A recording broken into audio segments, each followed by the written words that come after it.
Hi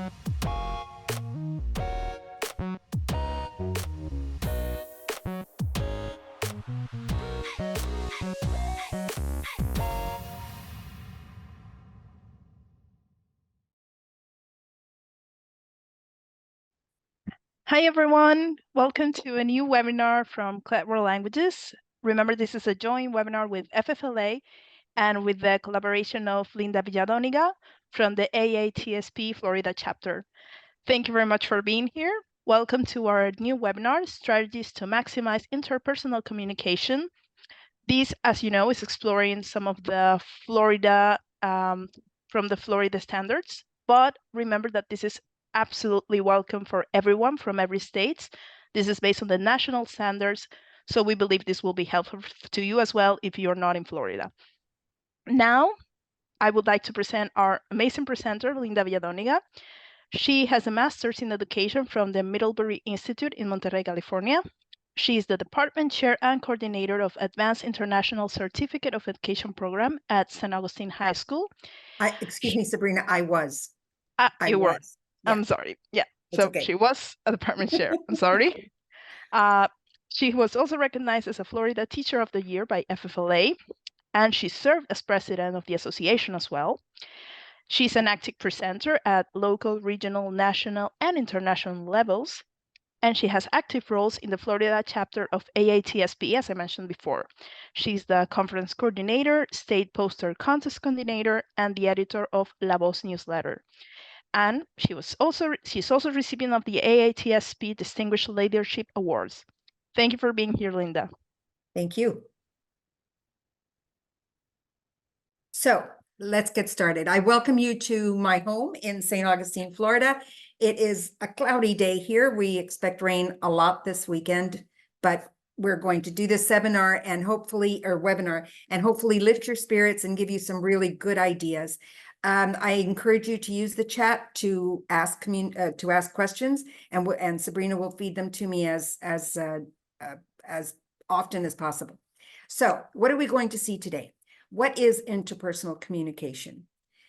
We're going to talk about that. We're going to talk about what the Florida standards are for interpersonal communication. We're also going to give you some strategies that you can use on a daily, weekly, quarterly basis, and how we can maximize those strategies. So next slide, please. What does the interpersonal mode mean to you, and how do you incorporate it into your teaching practices? Sabrina, you want to take this, give the instructions for this, please? Yes, absolutely. So we will put a link in the chat right now, or you can scan the QR code that you have in the screen, and basically you can answer the question. Take as much time as you need. As the answers come, I will start reading them so Linda can know what your opinion is about this topic. Awesome. Okay, we actually have some of the first answers. Oh, good. So again, what does the interpersonal mode mean to you in language education, and how do you incorporate them? So we have real language conversations, also asking questions where you don't necessarily know the answer. It means giving the students the opportunity to talk amongst them, make mistakes, correct themselves in the context of real life situations. Communication with the language, exchange of written and or oral communication, being able to communicate without being perfect. Interpersonal mode, two-way, unscripted and unedited conversations, two-way communication, and also using rejoinders to extend conversation. Also, someone added unmemorized but possibly scaffolded communication. Yep. Okay, these are some of the answers. I can see that some people still don't see the link, but let's proceed with the next one. I'm going to put it just in a second. Okay.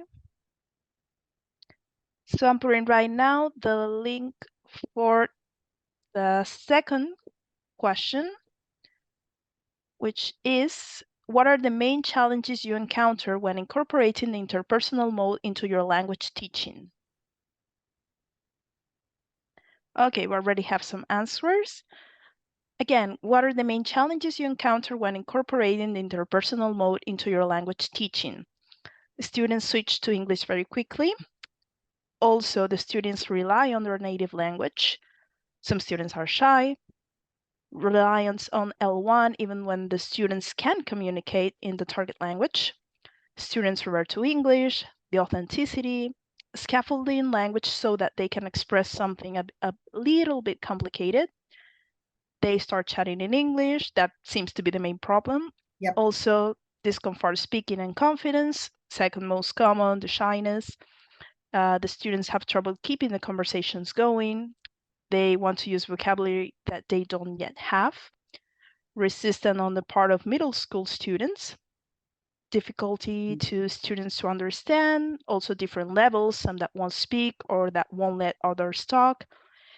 This seems to be the main issues that go on this level. Can I ask you to post another question real quickly? Just because I see the range here. Could you, I guess everybody can hear me. Could you in the chat, let Sabrina know what levels you teach? Please, so that I can target some strategies that way. Okay, so what we are seeing is K6 from 9 to 12, beginner intermediate, 1 APIB, for 5th grade, also 6th and 7th freshmen, AP language and culture, 5th to 8th graders, levels 2, 3, and 4, French 1 to 4 AP, not only Spanish, K9 to 11 and adults, beginner levels 1 and 2, pre-AP and AP, Spanish elementary, high school Spanish 2 and 3, 9th and 10th graders, and so on. These are the main levels. Okay, so we're all over the place. That's good. Okay. So interpersonal mode, I heard a lot of comments targeting conversations, but interpersonal can also be written communication between between two or more people. So let's not forget that. And sometimes it's easier for students. I noticed that some of you said that your students don't want to talk or refuse to talk. Sometimes you need to guide those students to do some of these activities in written form so that they become comfortable writing it. Kids are afraid to make mistakes. We all are afraid to make mistakes. When I was still in the classroom, and I retired 12 years ago almost, but I'm still very much in tune with classrooms. I volunteer in several classrooms every week. Kids are afraid to answer a question if they think they don't know the answer, for the most part. I have some kids who will put their hand up and answer a question, whether it's the right answer or not, doesn't matter. But in a second language or a third language, that fear takes over more. So if you can guide your students to write little exchanges, two phrases at all, that's all you need. Another thing is, and I'm going to borrow this from somebody I know very well, who stands at his door every morning and greets the students. Buenos días, buenas tardes, ¿cómo estás? ¿Cómo te llamas? Changes the questions depending on what they're learning, but that already sets the tone that you're going to be speaking in the target language, whatever that is. As far as I know, he doesn't have as many problems as I know I did in some classes where students they answer your question. If you say buenos dias, they'll say buenos dias. And that is an interpersonal communication. That is an oral communication, question and answer, not really, but at least it's an exchange between people. So after they are used to saying buenos dias or buenas tardes, then you can add a second question. Buenos dias, Juan, ¿cómo estás? Do they have to give a full answer? No. Oh, bien, mal, triste, contento, whatever it happens to be. One word answers are okay. That's the way we speak in normal, everyday speech. We don't stop to always think, I have to give a complete answer. I have to give a complete sentence. No, you don't. In interpersonal communication, that is not necessary. You're talking to one person or even a group of people, and if one word will do it, then that's fine. And that also encourages the students to gain confidence. So remember that, please. what is the interpersonal mode now that I've said all that? Learners interact and negotiate meaning in spoken, signed, or written conversations. That key in on the word signed, that's for the ASL people, teachers, because they also follow some of the same standards that the rest of us do. But we wanted to make sure that that was included because ASL is very important. And it's to share information, reactions, feelings, and opinions. That's why a full sentence is not always necessary. If you're being tested on something, then maybe you want to make sure that they can speak in a full sentence. But remember that you should only target one thing at a time. So if you are targeting interpersonal communication, one word answers are fine. Scaffolding it so that they can add more information. But if you're standing at the door, you're not going to have time to carry on a full-blown conversation anyway. So that and written conversations can be through text. Kids are texting everybody every day, so they are used to that. What types of rewards? Gosh, I always said, hey, muy bien, muy bien. And I say that with my English speakers that I work with in my elementary school. I'm trying to get them to learn a few words in Spanish. So I always say, oh, muy bien, Esteban, muy bien, Margarita. And they look at me at first and go, what does that mean? I tell them, and then they go, oh, and how do you say thank you? And I'll say gracias, and they'll answer me in Spanish from then on. They're third and fourth graders, so I don't expect them to, carry on, but I am trying to teach them a little bit of Spanish while I work on their reading or math. Any rewards that you have that work for you are wonderful. So just keep doing what you're doing, as long as it's in context with the grade level and whatever works for you. I have no magic wand that I can pass over. Next slide, please. We're going to talk about some of the standards in Florida, and as Sabrina has said, the Florida standards, the new generation standards, were approved in 2012. I was on the committee that wrote the new standards. I don't know when or if they'll be changed in the near future, but we based the Florida standards entirely on the ACTFL standards with a couple of adjustments here and there, but our standards are based on the ACTFL standards. So you will see that the wording is pretty much ACTFL language. We're going to target standard number 3 in this presentation. Interpersonal communication is the student. This is what the standard says for standard 3. The student will be able to engage in conversations and exchange information, concepts, and ideas orally and in writing with a variety of speakers or readers on a variety of topics in a culturally appropriate context in the target language. That's the global standard. Now, within that standard, we have various levels: novice, intermediate, intermediate high, intermediate low, intermediate high, advanced. So this is the global standard, and then we're going to see by range. Next slide, please.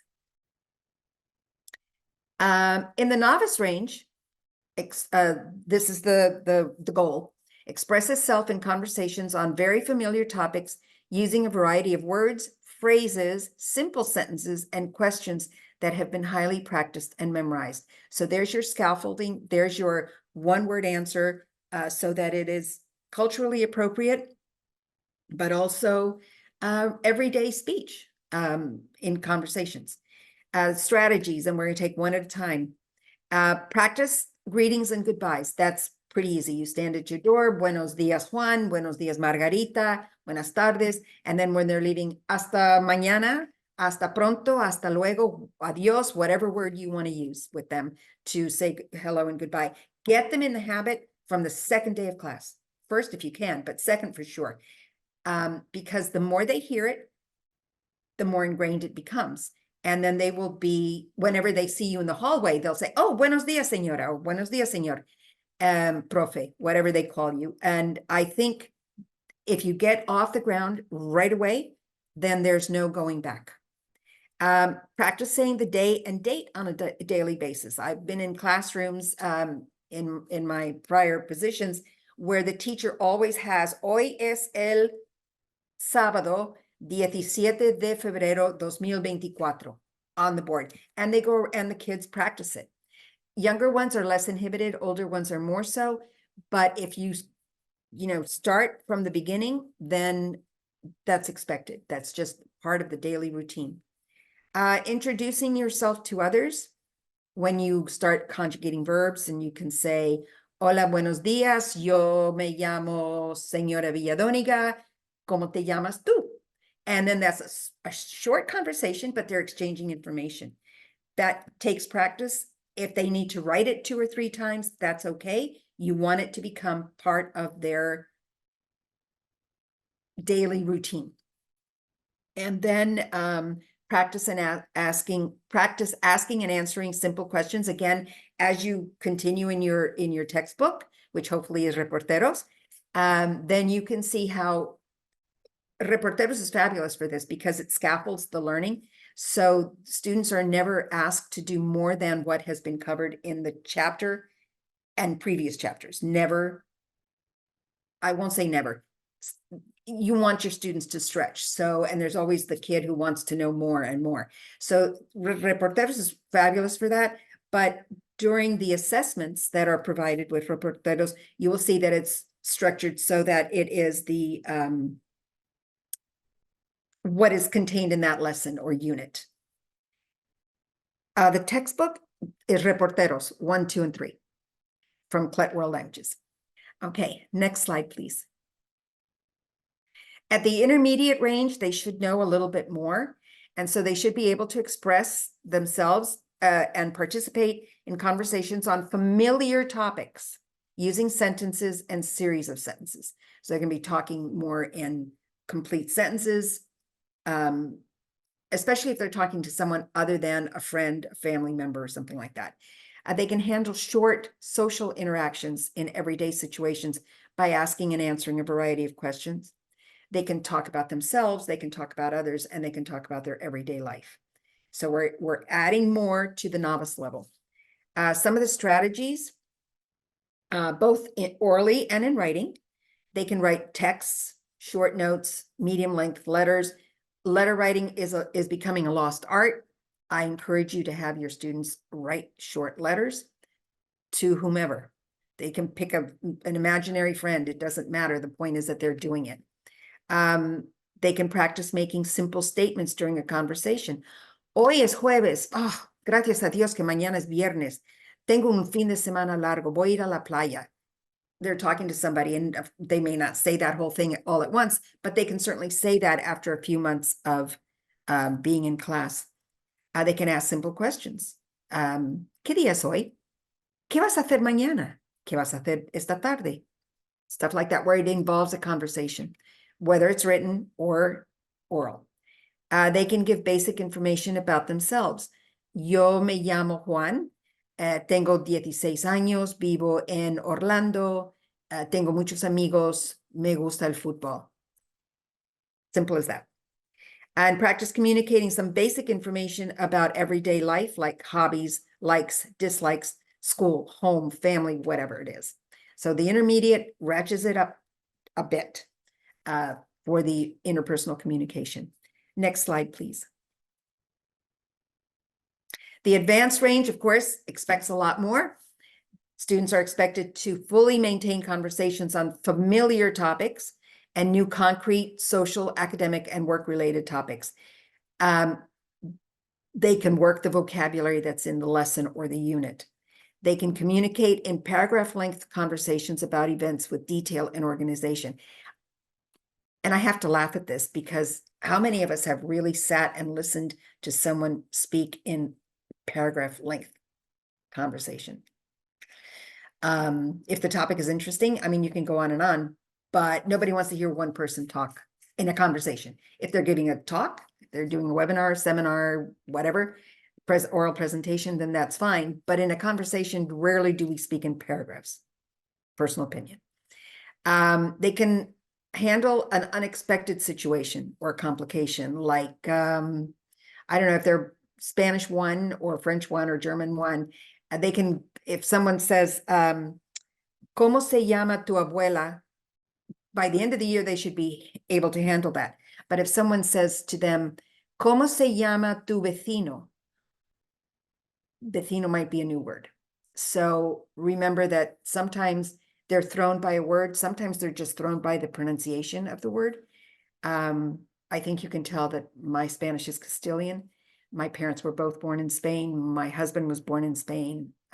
So I definitely have the thin theta. Strategies, practice exchanging personal information in little groups. I know that one of the biggest issues is that kids want to revert to their first language. It's an ongoing battle. I don't have a magic wand for that one either. I know some teachers walk around all the time, which we should all do, but they take away points if the kids are talking in English or whatever language is their first language. I don't have a magic cure for that, but hopefully with practice, they see the value. Practice asking for and giving simple directions. ¿Dónde está la biblioteca? Por ejemplo. And you can say, somebody can answer the question. Está en la primera planta, al fondo del edificio, something like that. Practice making plans with others. Oye, Juan, ¿qué vas a hacer esta tarde? Voy a ir al cine. ¿Quieres ir conmigo? Ay, sí, me encantaría. ¿Qué película vas a ver? And there's a conversation based on whatever topic is covered in the lesson or the language. Encourage them to do that. Practice interacting with others in everyday situations. Role-playing is a wonderful thing. When I was working at St. Augustine High School and I was the coordinator of the ACE program, after second year, the students took a test called the IGSE, International General Certificate of Secondary Education. And part of the exam was a 15-minute conversation. Some of it was guided and some of it was not. But I knew from Spanish 1 on, I had to be preparing those students for that conversation. So every day or every other day, we had conversations about something besides standing at the door and besides the hoy es jueves thing. But we practiced a lot because I wanted them to do well and because I wanted them to know what the exam consisted of and be ready for it and not be caught unawares. 15 minutes is a long time for a 15-year-old to talk to a teacher, but they got through it. And it's practice, practice, practice, practice, practice. Next slide, please. Progress indicators. From novice, this is the novice range. They can give and follow simple instructions in age-appropriate classroom or cultural activities. They can ask and answer questions on topics that they are familiar with.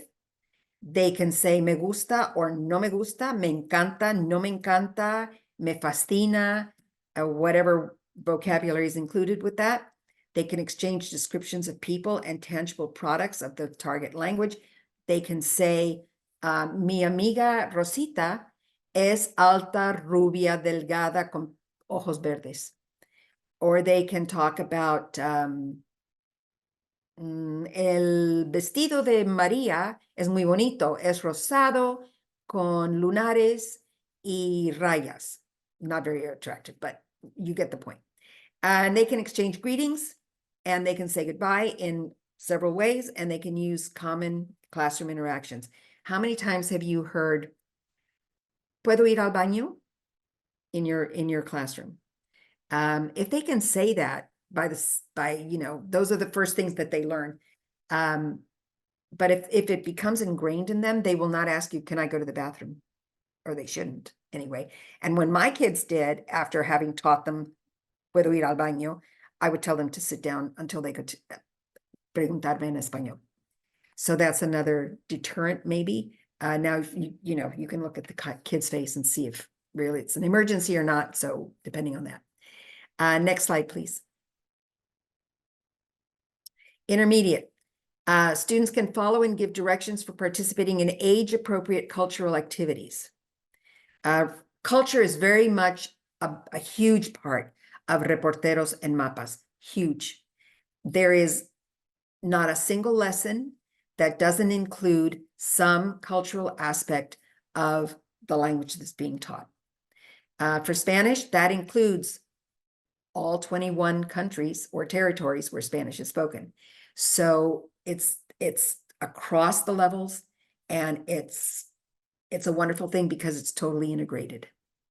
And you don't have to have been to all 21 countries. I don't know many people who have. So it gives you that help that you need to convey the cultural products and practices of one of our countries. And I know that that's true of French, German, and Italian as well. Students can exchange information about personal events. Maybe one of your students is having a Sweet 16, the equivalent of La Quinceañera. That's a cultural comparison, cultural connection. Have them tell you about it. El sábado voy a celebrar mi quinceañera. Mis padres me dan una fiesta muy grande. Voy a invitar a mis amigos, a mi familia, blah, blah, blah, blah, blah. And they can describe it. Va a haber comida, va a haber un baile, whatever they can tell you. And it doesn't have to be in complete, perfect sentences. They can compare, contrast, and express opinions and preferences. Expressing opinions, that doesn't mean you say, mi opinión es. That could be as simple as, me gusta el fútbol, pero no me gusta el hockey. They've expressed an opinion. And then they can tell you maybe why, in short answers. And they can acquire goods, services, or information orally or in writing. They were in a Spanish-speaking country and they wanted to know where the closest Wi-Fi place was. They could say, perdona, ¿dónde hay Wi-Fi? Simple question. And hopefully a simple answer, like, en esa tienda de la esquina. Next slide, please. Now we're getting to the advanced range. And of course, that's more in depth. Advanced, some kids advance quicker than others. I realize that. Advanced for my students, for the students I taught, was probably 4th year. And unfortunately, not a lot of kids in my area, where I live, do 4th year. A lot of them do AP, which is our 4th year. But a lot of them don't, not a lot of them do Spanish 1, 2, 3, and 4 before getting to AP or IB or the ACE program. So, you know, I want my students to be advanced. Some of them will be, just because that's the nature of the kid. I tell them to listen to the news in Spanish, to watch a Spanish soap opera, to watch game shows in Spanish. They'll gather a lot of vocabulary, and they can start with closed captioning. There's nothing wrong with that. They're still hearing it.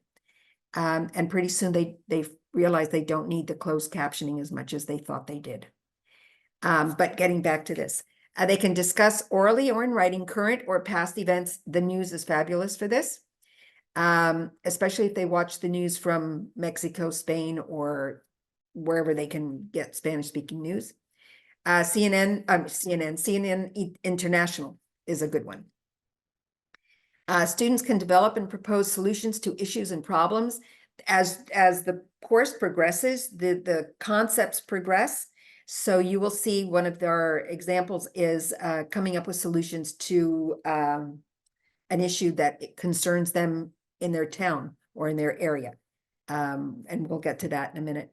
They can share their analysis and personal reactions to things, literary texts, short stories, that kind of thing, a newspaper article. Students can exchange, support, and discuss their opinions and individual perspectives with peers and speakers of the target language.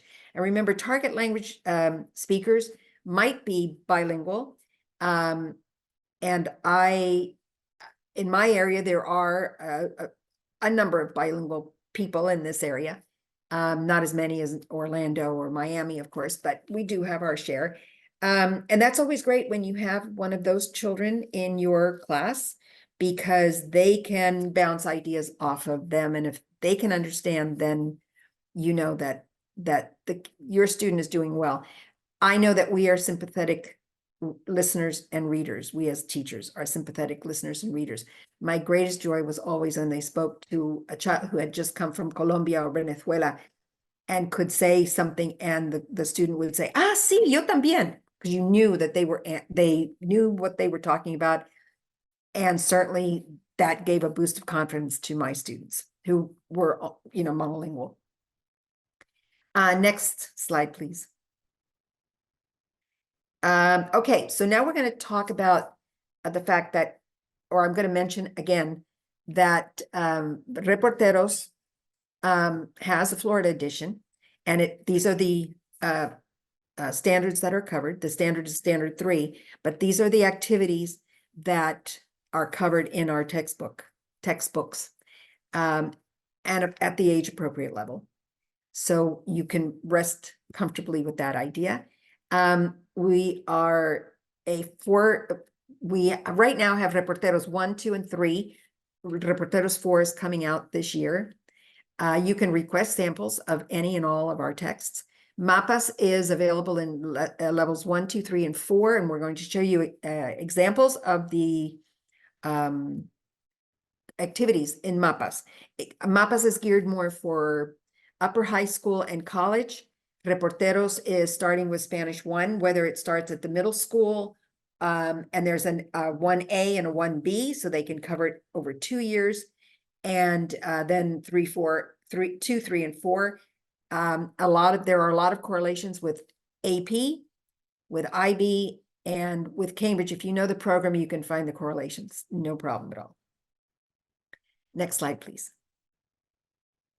Okay, we're going to start with Reporteros 1, and we're going to give you some examples of interpersonal communication. Sabrina, if there are any questions that I can answer in the meantime, just interrupt me and feed me the question, okay? Reporteros 1, vamos. Oral activities. Okay, I want to give you examples of what they look like. This is Reporteros 1, and they've already got the gustan, me gusta, no me gusta, or te gusta, no te gusta. So the activity is ask 3 people in your class if they like the activities on the previous page. The question would be, ¿te gusta bailar? Sí. A mí también, or a mí no, whatever the situation is. You can see how short, sweet, and to the point that questioning is, and the response. They only have to ask 3 people. Will they go to their friends? Of course they will. I'm going to give you another strategy that I used. It's a graphic organizer called a clock. It has 12 spokes. If you have too many kids in your classes, world language teachers normally do, you can have them half hours as well. And the students have to fill that out after the second week when the classes are leveled and you've got a set group of kids.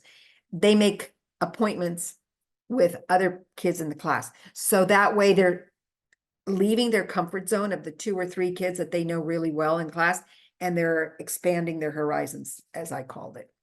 I'm not going to go into how it works exactly, but if you know anything about the cooperation clock, look it up, because it's really a good way to mix the students up in a way that they may not have ever done. But you can see how short and sweet this activity is. It's like, a minute. They have to record their answer, and then they probably will have to report out. Yo hablé con 3, no, hablé no. A 3 estudiantes les gusta bailar. A 2 no les gusta. If you have time to do more, well, then go for it. The more practice you give the students, the better. Next slide, please. En grupos, expliquen qué actividades extraescolares, sorry about that, hacen. So they're going to use several verbs here. Jugar, tocar, and hacer. And they can use any or all of them in the question or questions, and then the answers. My first question to whomever I'm talking to would be, ¿a qué deportes juegas? But can you say also practicas? Of course you can. So that's a cultural point. ¿Qué deportes practicas? ¿Qué instrumentos tocas? ¿Tocas algún instrumento?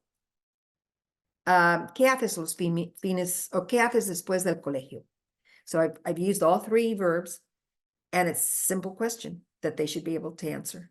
I mean, that's almost word for word translation, so they can do it. And then they write down the answers, and then they report out. So they would say in front of the class, the question would be, ¿cuáles son las tres actividades extraescolares más practicadas en la clase? And Susie stands up and says, las tres actividades extraescolares más practicadas en la clase son tata, tata, y tata, whatever it happens to be. And then Ricky gets up and gives his three. So you want them to have that communication. Can you do this in small groups as well, where they share their answers? Absolutely. And then maybe there's one spokesman per group who can speak out for the, in the entire class. Next page, please. This is another interactive activity. There are two pairs of students, two couples, two pairs. They are going to perform the dialogue on page 12 or activity 12. And they have to learn their parts by memory. I'm old school. When I was in high school, I took German. And I remember learning dialogues. Do I remember any of them now? I mean, it's been many years. Not really. But could I memorize them and could I feel comfortable using that vocabulary? Yes.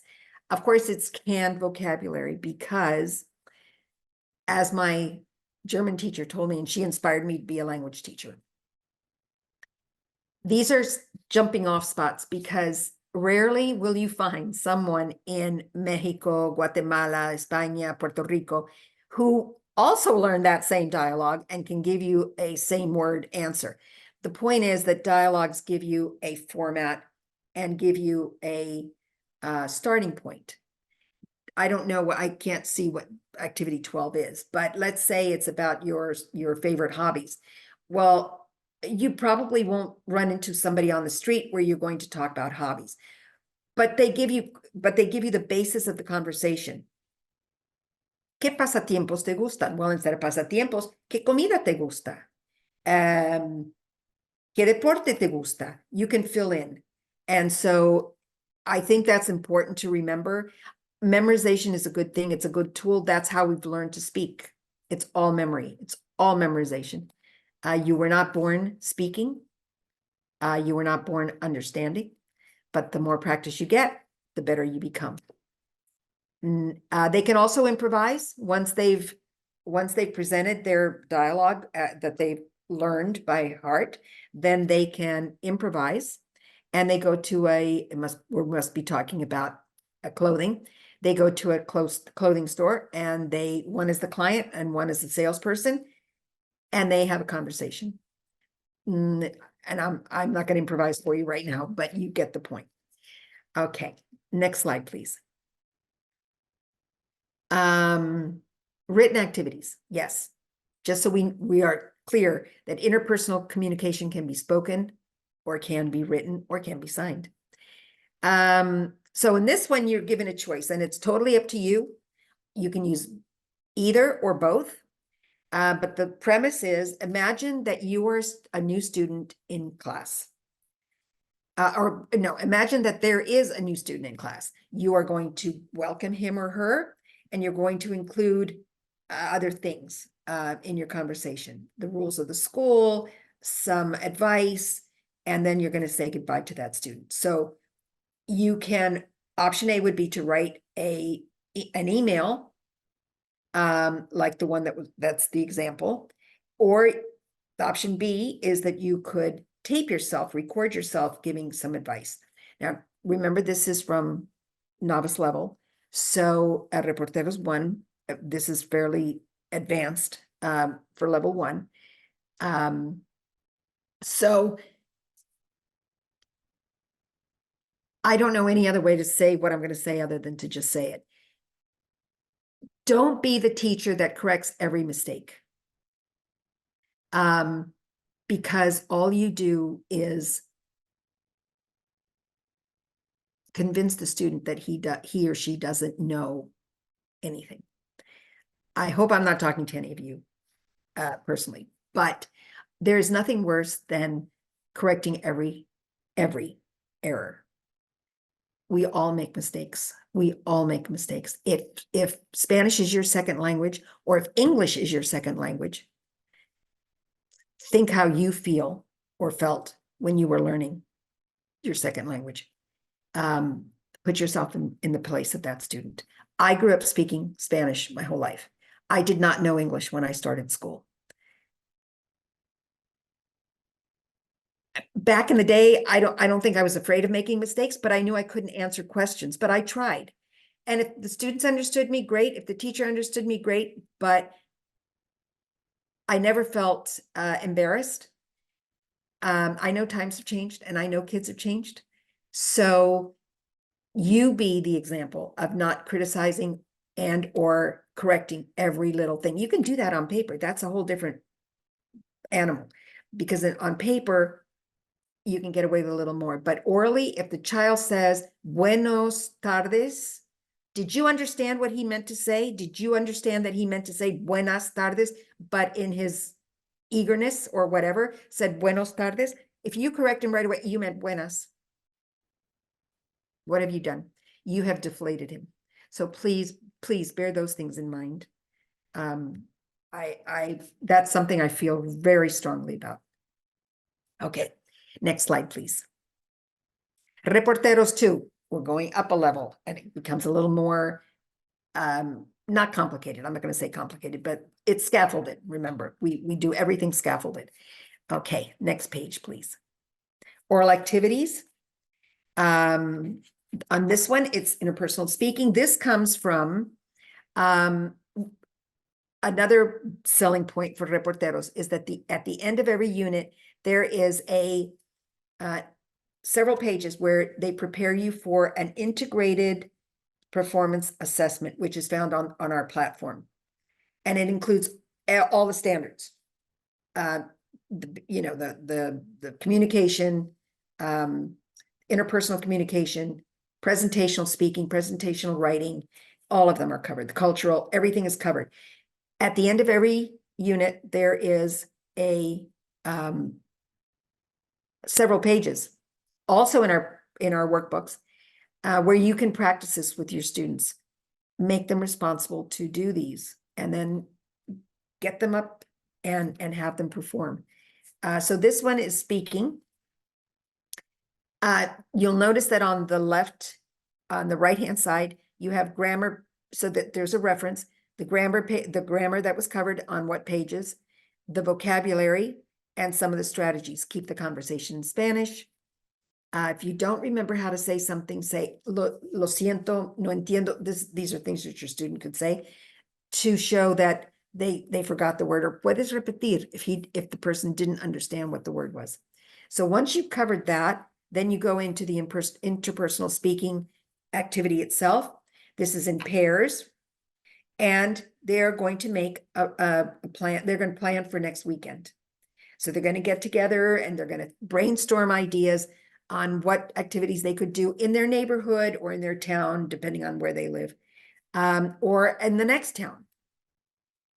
And then they're going to act out their conversation so that they can agree on what to do. So they're not going to write every single thing down, although you could if you wanted to, as a way of, getting how I did skits all the time with my kids on whatever topic we were doing. They were in a restaurant, they were at the airport, they were at a store, whatever it was. So they got to use real life situations. So the next step would be in pairs, they're going to have this conversation and they're going to agree on what to do and when. So they're going to give suggestions and they're going to accept or, oh my gosh, I don't know the word for rechazar in English. Not refuse. Shoot, I can't think of the word in English. Discard. Anyway. Could it be reject, maybe? Yes, thank you. Yes, thank you. No worries. Sometimes my languages, and then they're going to tape the conversation. A lot of times you want them to tape the conversation so that everybody has a chance, but you have a chance to listen to everybody too. And maybe it's and because this is an activity for an integrated performance assessment, you want to be sure that they are following the guidelines. So a lot of times I had them send me recordings and I would grade them at home over the weekend, whatever, and not grade them, but look them over. There are rubrics that accompany every one of these activities in the book as well. Next slide, please. For a written activity, interpersonal writing, two people are writing about Madrid to ask for information about the city. So it's two-way conversation in writing, and you're writing, you're reading the message, and then you're responding to some of the questions. This is a short written activity, but it does prepare them for the IPA at the end. And then, and they're all based on, you know, the benchmarks, of course, the standards and benchmarks.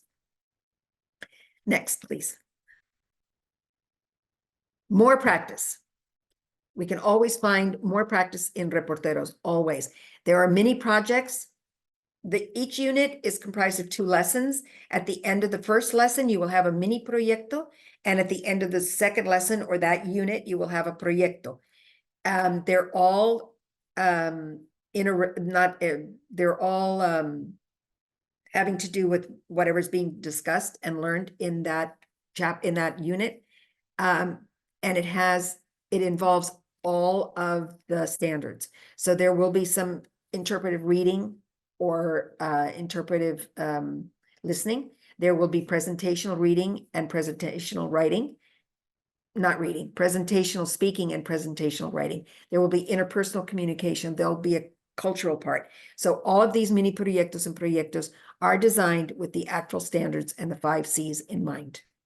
And they are, like I said, the mini proyecto at the end of the first lesson of that unit, the proyectos at the end of the second lesson in the unit. There's practice everywhere in Reporteros. The next slide, please.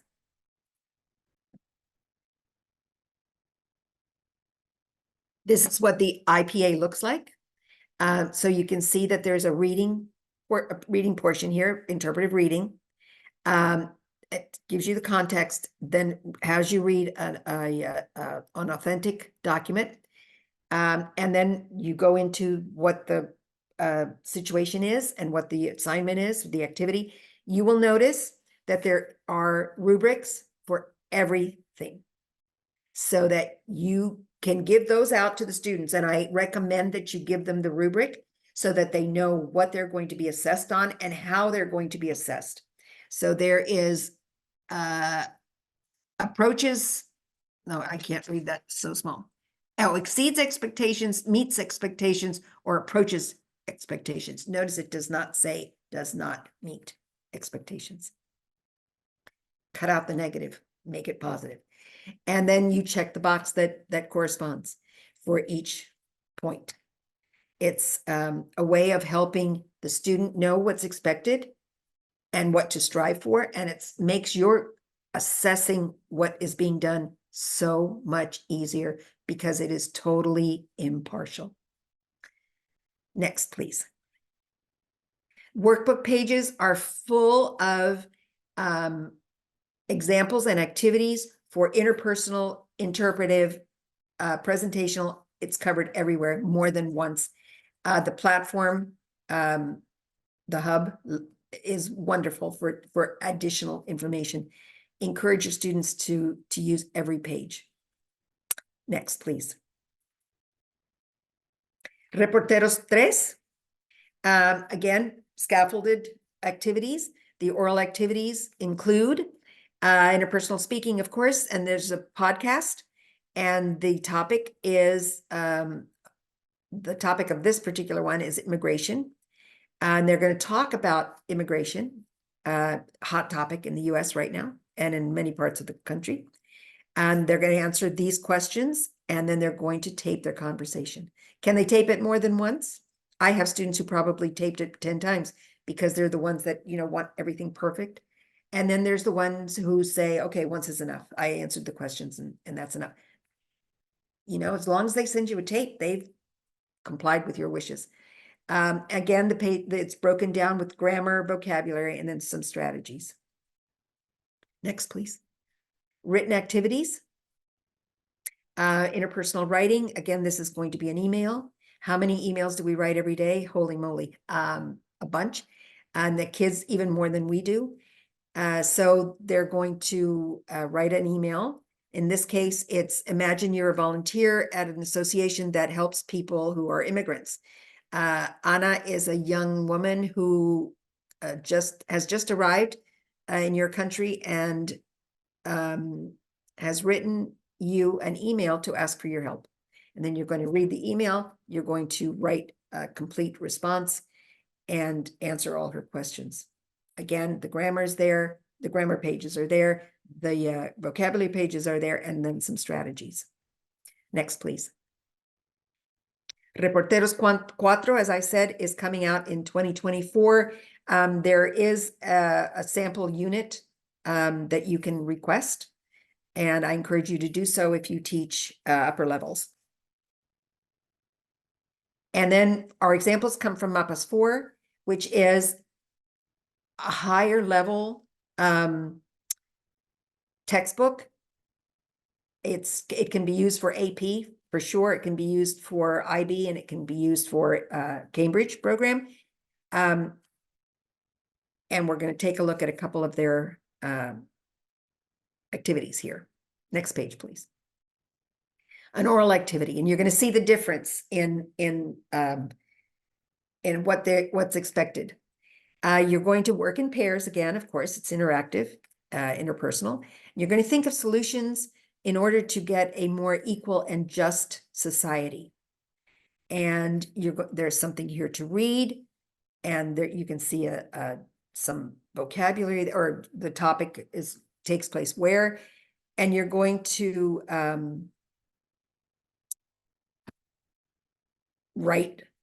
come up with a solution in pairs. And this can be done orally, or it can be done in written form. At the end, I would start with, conversation, because you're in a pair, and get ideas, and then take your best ideas and put them down. There's also a lot of critical thinking involved.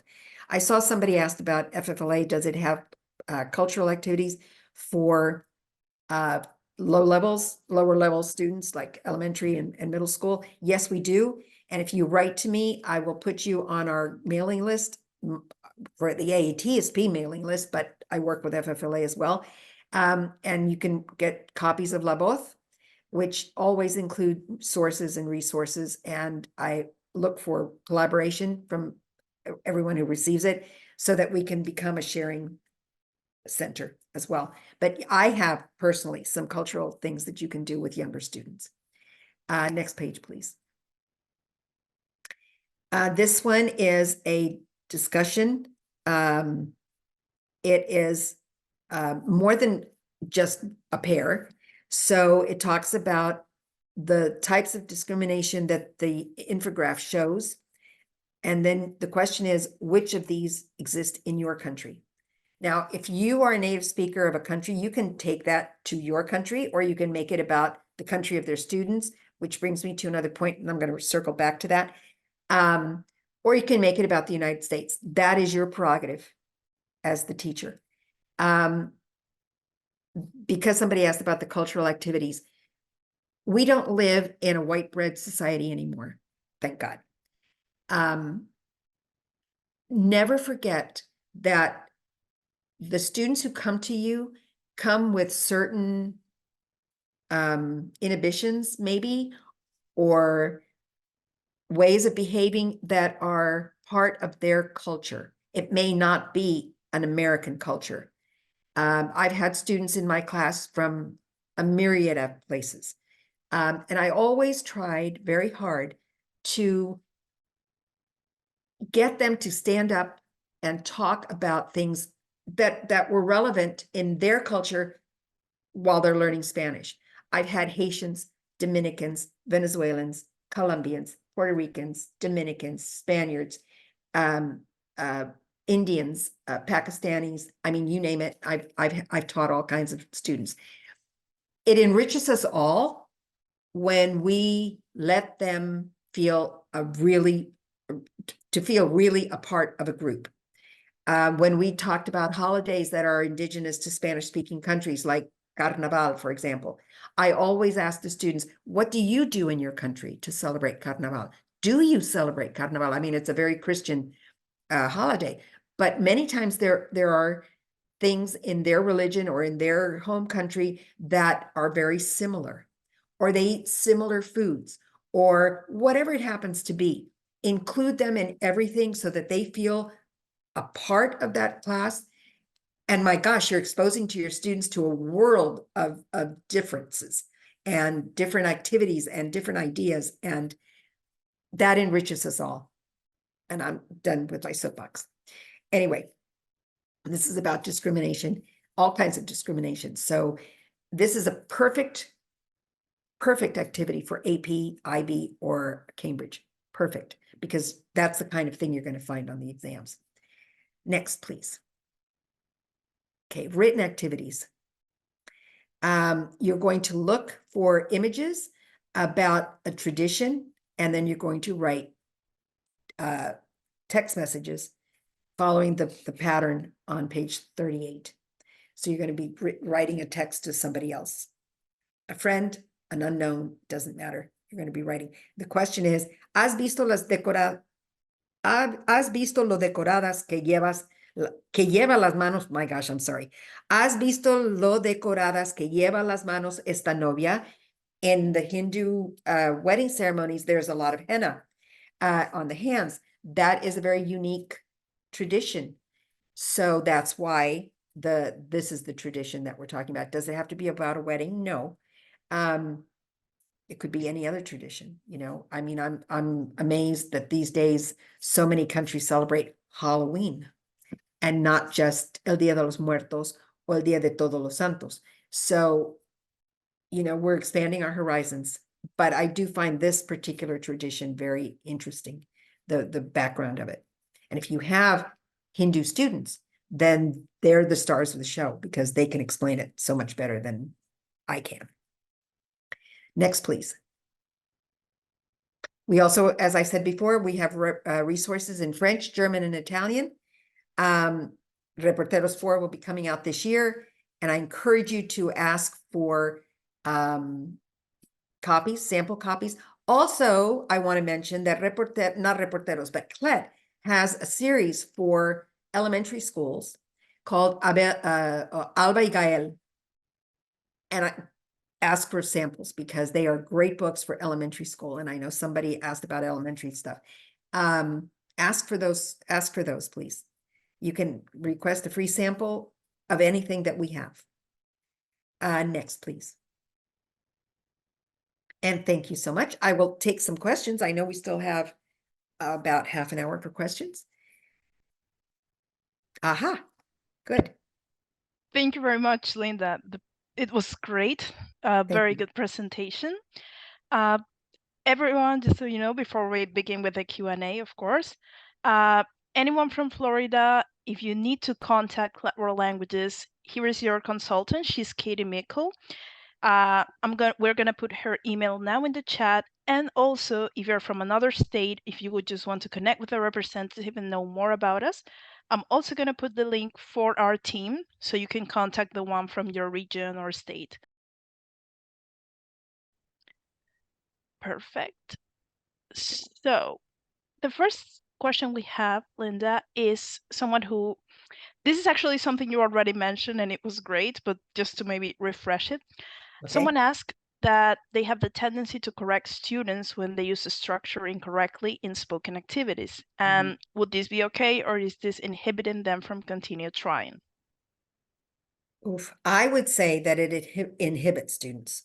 And I, you know, unless it's a really huge mistake, like, I don't know, like using a word that doesn't fit into the conversation or something like that. If you understand what they are trying to say, then let it go. You might pull them aside later and say, you know, that was very good. I appreciated your question. But instead of saying X, I would have said Y. Perfect. I just hate inhibiting students, you know. It's like, it really does. It it's like a slap in the face. And well, that's a little graphic, but you know what I mean. I would not correct them in front of everybody unless it was una palabrota, for example, then I might, yes. What did you say? Okay, perfect. Also, you mentioned dialogues before in the presentation, and so just to confirm, because someone asked, do you ever have pre-written dialogues or skits, and how do you use them? It depends on the class. Some classes really love doing dialogues and they like writing dialogues. So that could be an assignment for them to get into using the cooperation clock, for example, getting into pairs or even groups of 3 or 4 and write a short dialogue of maybe so that each person maybe has 3 or 4 lines about a holiday, about a food that they ate, about a restaurant they went to, about a movie they saw. They can pre-write those, and I'm happy to correct them. I never used and never use red ink to grade anything. I had a teacher friend who taught 4th grade, I think, and she's always used pink, purple, green, whatever, anything but red. And I asked her once why, and she said, because sometimes you get a group where it looks like you're bleeding all over the paper. And I thought, wow, that's right. So I never, ever used red once I started teaching in the public schools or anywhere. I mean, my first years of teaching were for the Department of Defense. So that was a whole different ball of wax. But once I got into the classroom, I stopped using red ink because they're right. And that's graphic for anybody. You see all that red on a paper. That's overkill anyway. Correct the big stuff. Correct what you are covering in the material. If they try to stretch and use a different thing, another construction, don't correct it, just make a little notation. But getting back to the dialogues, if the kids love to make up skits to use their vocabulary, why the heck not? They know what kind of questions they would ask and they know what kind of questions they would answer. So I give them full reign, and once a week, it doesn't hurt for them to sit down in a group of 4 and write a skit and then perform it the next week. That's awesome. Or tape it and we can show it to the class, so that's also good. That sounds fantastic. Also, you talked about the closed captions, and when you put closed captions, do you use them in English or in Spanish? Both. Both. I think if you take the news, for example, I would put closed captioning in the language because they can see the image. So they already have a preconceived idea of what is being seen. But then they get the vocabulary in Spanish. If it's a speech, then I probably would start them off in English so that they really understand what it's about. But of course, you have to remember the level and not make assignments that are too difficult for the students.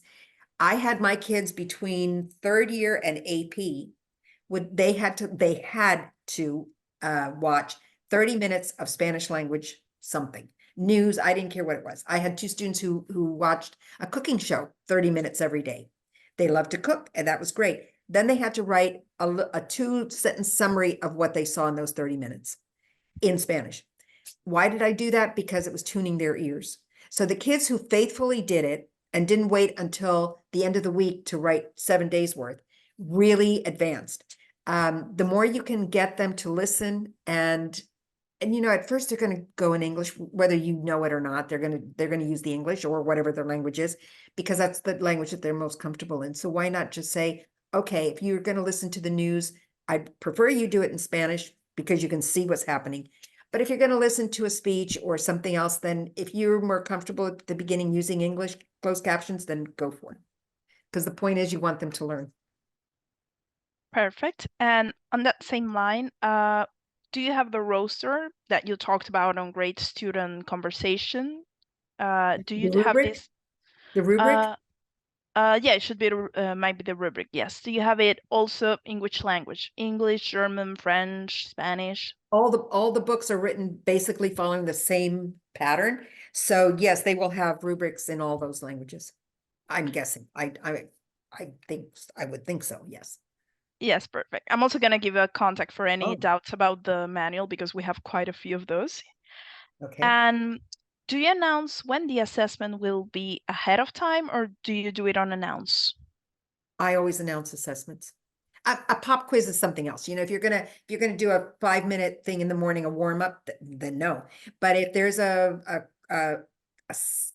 formative assessment or a summative assessment, oh yes, it's always announced. Always. Always. You don't want parents, you know, screaming at you. My kid didn't know. He didn't. No, avoid that. Avoid that at all cost. Announce it.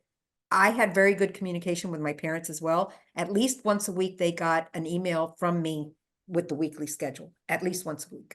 And the day before an exam or 2 days before an exam, a formative assessment, sorry, or a summative assessment, they got a reminder so that they knew what their kids should be doing. Whether they did it or not, that's between them. But was it always announced? Absolutely 100%. Fantastic. And another question we have, which might be the last, again, everyone feel free to ask more questions if you have, and if it's related to one of our manuals, I'm going to give you very soon a contact in case we don't have the time to answer it through the chat. So someone asked, maybe it was at the beginning of the presentation, and perhaps with everything that was discussed after, this could be solved, but just in case, many of the examples, and especially in the first part of the presentation when we talked about the standards, many of the things we discussed worked well for middle schoolers, and the person asked, what about high schoolers? So how could we make that adaptation in many cases? Well, you know, that's a really good question. In my county, and I can only speak for my county, 7th graders in some middle schools, Spanish is offered. I'll give you a very personal comment. My grandson is in 6th grade this year.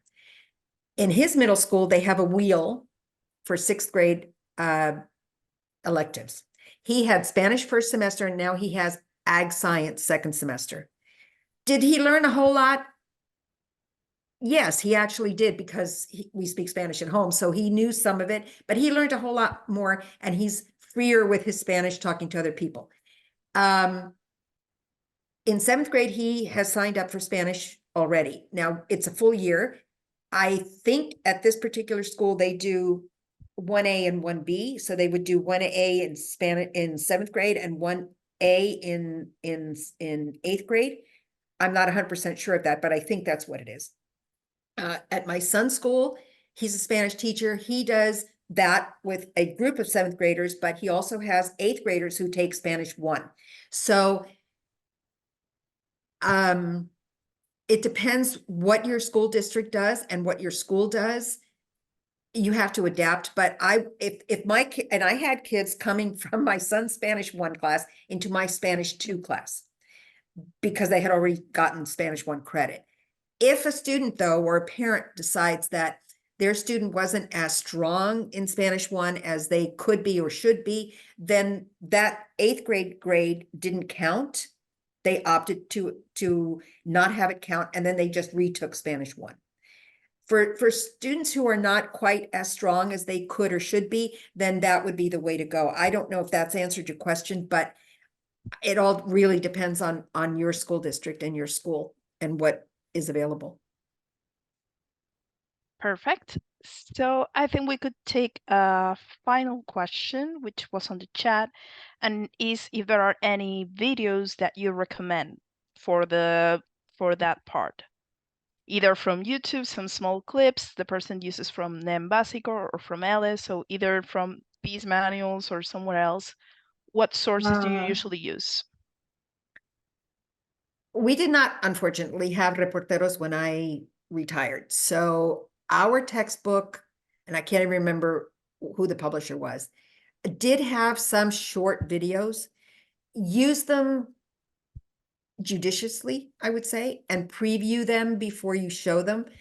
For holidays, personally, I don't have a go-to list, but I do in La Voz at the beginning of the month, usually the first edition of the month. If there is a holiday in there, that's because it's mostly cultural. If there's a holiday, then I look for resources myself that I can share out. There are a lot of good ones out there. There are some that are questionable at best. The best advice I can give you is to preview anything that you think might work. Sometimes you can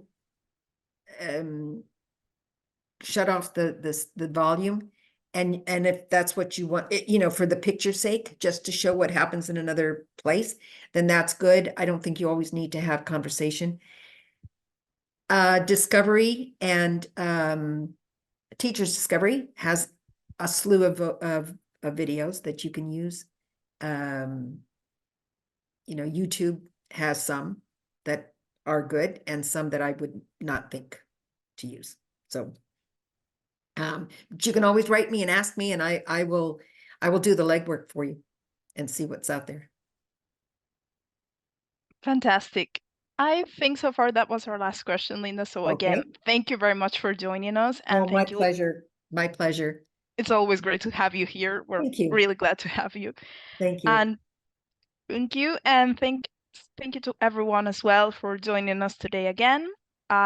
We saw again many questions about the manuals, about reporteros, about mapas, and about the French manuals as well. So I'm gonna put here an email where you can request more information, which is marketing@cletwl.com. Also, please remember that on the website of Clet World Languages, I'm gonna put the link again.